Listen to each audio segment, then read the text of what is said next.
प्यारे विद्यार्थियों, स्वागत है आपका राजकीय उच्च माध्यमिक विद्यालय धनबाड़ा की ओर से चलाई जाने वाली हिंदी ऑनलाइन क्लास में।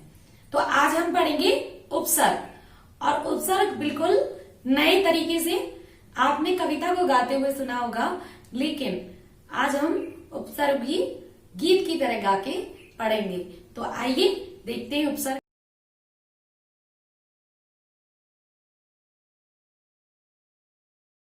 वे शब्दांश होते हैं जो शब्द के पहले जुड़कर, क्योंकि ये पूर्ण रूप से शब्द नहीं होते, ये होते हैं शब्दांश, शब्द का हिस्सा। तो वे शब्दांश होते हैं जो शब्द के पहले जुड़कर शब्द के अर्थ को बदल देते हैं। जैसे हमने मूल शब्द है हा, उसके आगे आ लगाया, आहार बन गया, प्र लगाया, प्रहार बन गया। तो क्या करते हैं ये, उस जिस शब्द के आगे लगते हैं उसके अर्थ को ही बदलकर रख देते हैं। और हमारे उपसर्ग देखें तो हिंदी भाषा में 3 तरह के उपसर्ग प्रचलित हैं। नंबर 1 संस्कृत भाषा के उपसर्ग, नंबर 2 हिंदी भाषा के उपसर्ग। देखिए पहले से संस्कृत के उपसर्ग, हिंदी के उपसर्ग और उर्दू विदेशी उपसर्ग। क्योंकि हिंदी का विकास जो हुआ है वो संस्कृत से हुआ है, तो इसमें संस्कृत के उपसर्ग भी शामिल किए जाते हैं, हिंदी के स्वयं के उपसर्ग हैं, और भारत में विदेशी लोगों का आगमन हुआ, उसकी भाषा का प्रभाव भी रहा, इस कारण विदेशी भाषाओं के भी उपसर्ग इसमें शामिल हो गए हैं। हम अब बड़ी मुश्किल आती है, हम कई बार कंफ्यूज हो जाते हैं कि किस भाषा का है, संस्कृत से है, हिंदी से है या विदेशी से है। तो हम प्रत्येक भाषा के उपसर्ग पर विचार करेंगे और उसको अलग से हम याद करेंगे, क्योंकि हमें जो प्रश्न आते हैं कि निम्न में कौन सा उपसर्ग है, तो कई बार कंफ्यूज हो जाते हैं। और लेकिन जब हमें पता होगा कि ये उपसर्ग होते हैं और कुछ हमें मूल शब्दों का ज्ञान होता है, तो हमें बहुत ही आसानी से हम उपसर्ग निकाल सकते हैं। तो सबसे पहले हम देखेंगे संस्कृत के उपसर्ग। अति, अधि, अनु, अप, अपि, अभि, अब, आ, उप, उद, दुर या दोष, नि, निर, निस, प्र, प्रति, परा, परि, वि, सु, सम, स्वर। अब इनको कैसे याद कर सकते हैं हम? अभी हम इनसे बनने वाले शब्द उदाहरण सहित समझाएंगे। देखिए सबसे पहले हम उपसर्गों का ज्ञान कर लेते हैं कि संस्कृत के उपसर्ग कौन से हैं, हिंदी के उपसर्ग कौन से हैं और विदेशी उपसर्ग कौन से हैं, और इनको हम याद करके चलेंगे तो हमें शब्द में उनको छांटने में भी और नए शब्द के निर्माण में भी हमें आसानी रहेगी। तो संस्कृत के उपसर्ग देखते हैं एक बार। चलिए थोड़ा सा गा के बताते हैं कि अति, अधि, अनु, अप, अति, अधि, अनु, अप, अपि, अभि, अब, आ, अति, अधि, अनु, अप, अपि, अभि, अब, आ, अति, अधि, अनु, अप, अपि, अभि, अब, आ, उप, उद, दुर, दुस, नि, निर, निस, अति, अधि, अनु, अप, अपि, अभि, अब, आ, उत, उप, उद, दुर, दुस, नि, निर, निस, प्र, प्रति, परा, परि, वि, सु, सम, स्वर।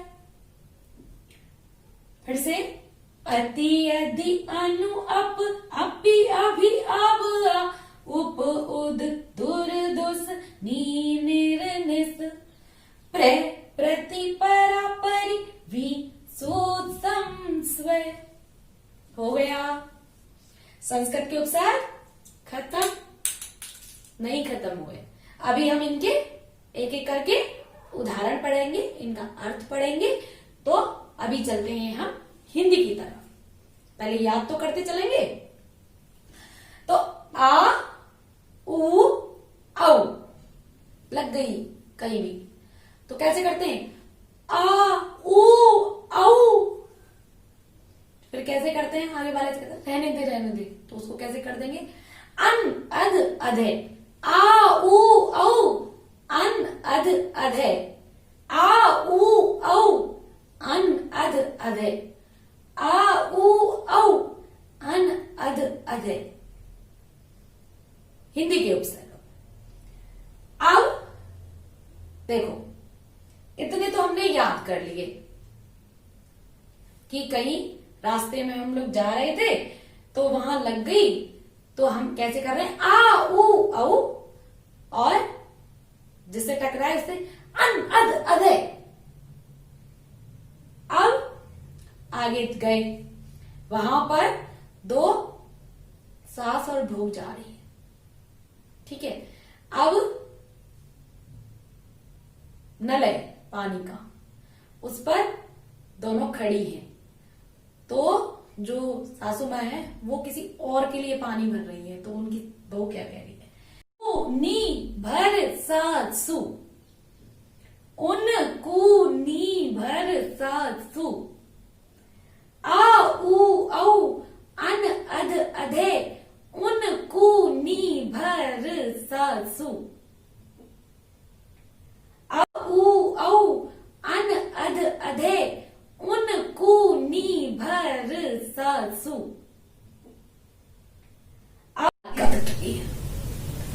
तो सासू मां क्या करिए, चौथी दू पर, थोड़ी सी आप दिमाग वो करिए कि चौकी ऊपर, उसकी जगह हम कह रहे हैं चौथी दू पर, चौ ती दू पर, चिर बिन बहू, चौथी दू पर चिर बिन बहू, सह स्वर, और हो गए हिंदी के।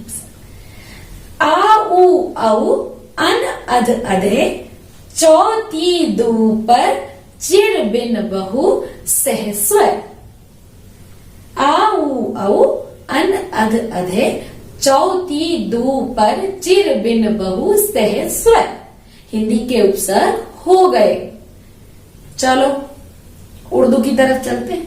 उर्दू या विदेशी, या उसमें उर्दू के भी होते हैं और अंग्रेजी के भी शामिल होते हैं। एक व्यक्ति मार्केट जा रहा है, बाजार जा रहा है, उसका नाम है बेदर अलवा, और वो लेने जा रहा है हेड। हेड कैसे सोच सकते हैं, तो उससे क्या कह रहे हैं, बेदर अलवा कम लाना, सर हेड सबको, कि सर के हेड कम लाना। बेदर अलवा कम लाना, सर हेड सबको। हम सब खुश, हम तो कम में ही खुश हो जाएंगे, हम सब खुश। बेदर अलवा कम लाना, सर हेड सबको, हम सब खुश। अब वो आते हैं, हेड सिर पे लगाया हुआ है, तो वो हाँपते हाँपते आ रहे हैं, तो कह रहे हैं गैर जनरल नेक कम हाफ, गैर जनरल नेक कम हाफ। और उससे कह रहे हैं कि बद हर विला, हर विला बद हर विला, गैर जनरल नेक नेक कम हाफ, बद हर विला। अब थोड़ा सा घुमा फिरा के याद किया, अब एक बार सारे देख लेते हैं और फिर हम उदाहरण के साथ इनको। यदि अनु अप अपि अभि अब दूर दुसनी निर्निस प्रे प्रति परा पर विसो संस्वर। आ उ औ, अन अध अधे, उनको नी भर ससु, चौथी दु पर चिर बिन बहु सह स्वर। बेदर अलवा कम लाना, सर हेड सबको, हम सब खुश। गैर जनरल नेक कम हाफ। और इस तरह से एक और बाकी के बच रहे हैं, इसमें विदेशी में है कि बद हर विला। और अब हम बिल्कुल उदाहरण के साथ आगे देखेंगे।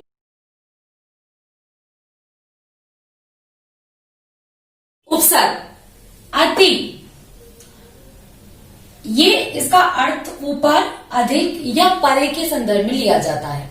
अर्थ ऊपर, अधिक, परे। जैसे अति प्रिय, अधिक प्रिय, अतीन्द्रिय, इंद्रियों से परे।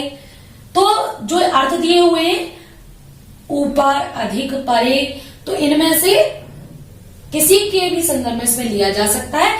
अति प्रिय, अतीन्द्रिय। तो इसमें सबसे पहले जब आप पहचान करें तो देखिए कोई जैसे मूल शब्द क्या है। अब आपको जब एक तो उपसर्ग याद रहेगा तो कहेंगे अति उपसर्ग है, तो इसका मूल शब्द हो गया प्रिय।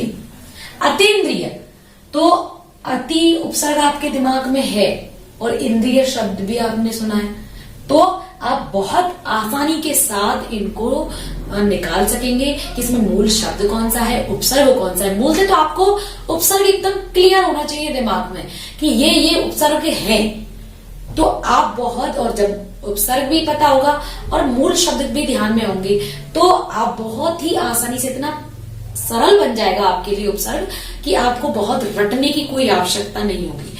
ये आपको समझने के लिए जरूरी है, इनको भी आपको ऐसे रटने की आवश्यकता नहीं है, क्योंकि जब आप शब्दों का प्रयास करेंगे, थोड़ी सी प्रैक्टिस करेंगे और इनको याद कर लेंगे उपसर्ग को, तो उपसर्ग आपके लिए बहुत ही आसान हो जाएंगे।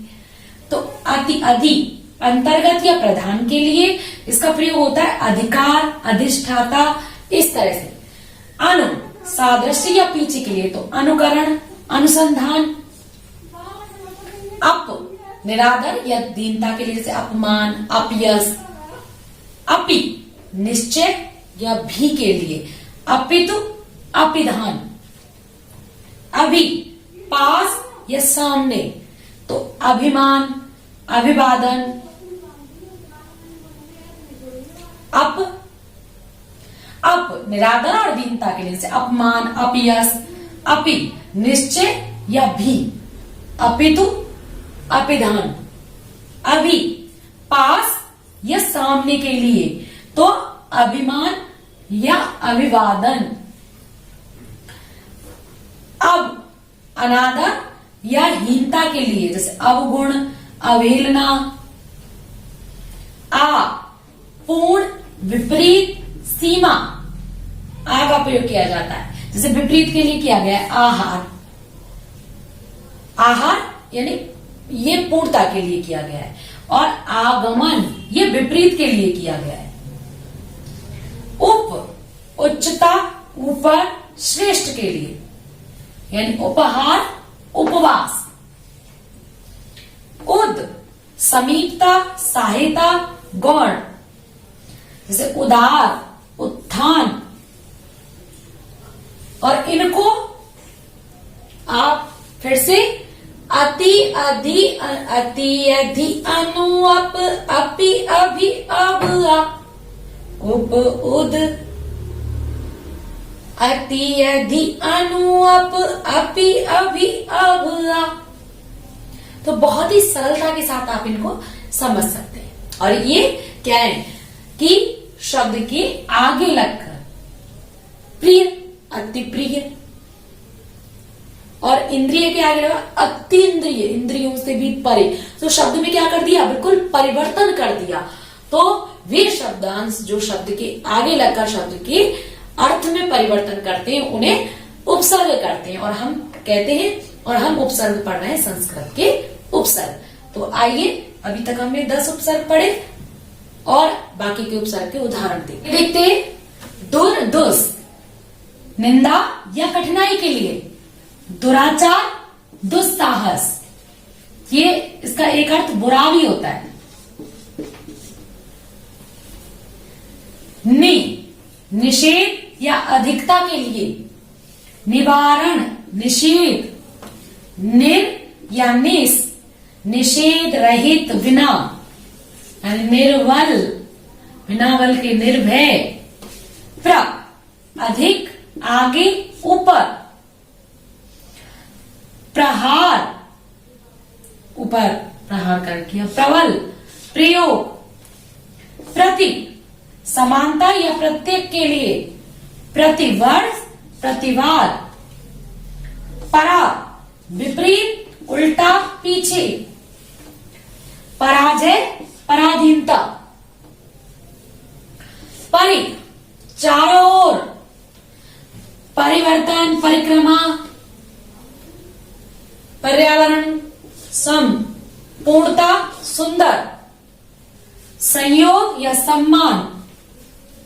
सुख का अर्थ होता है शुभ, अच्छा, सहज। शब्द बनता है सुयोग, सुलभ।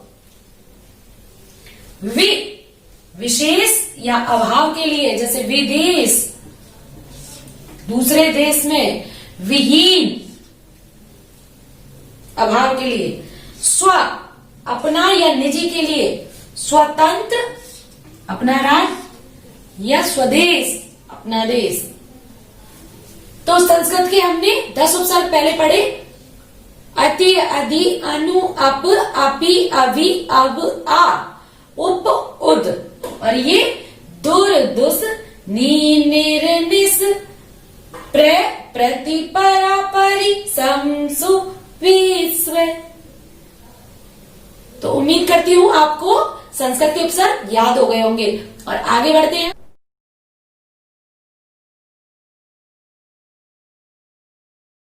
आइए देखते हैं हिंदी के उपसर्ग। आ माने नहीं, अकाज अचेत, अकाज कोई काम नहीं, अचेत यानी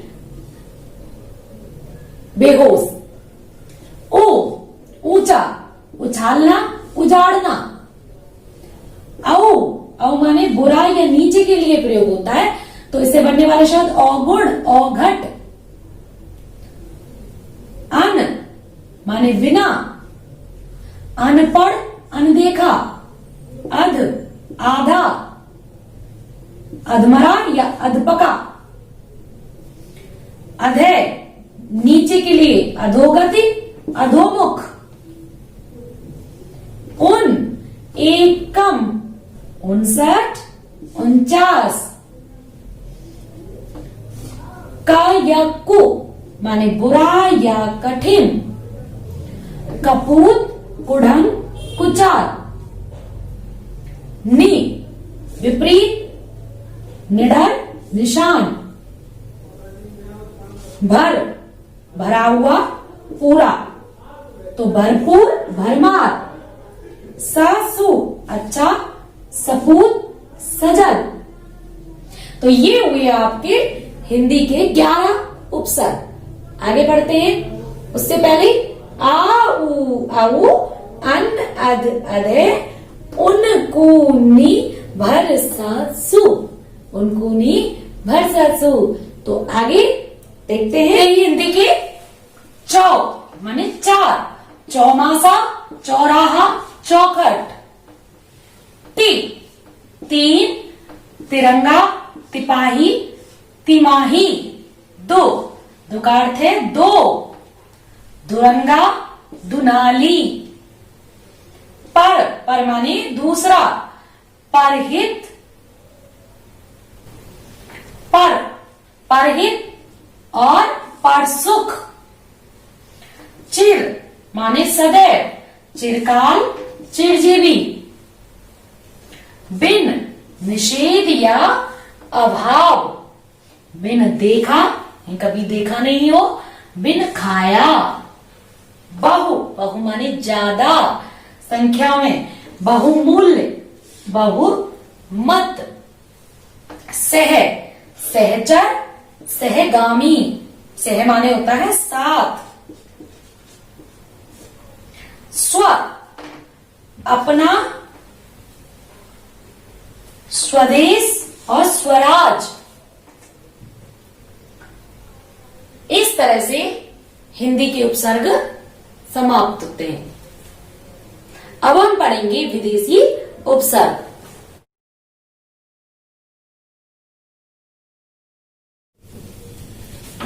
तो आइए देखते हैं विदेशी उपसर्ग। बे अभाव के लिए प्रयोग में आता है, बेचारा, बेहद।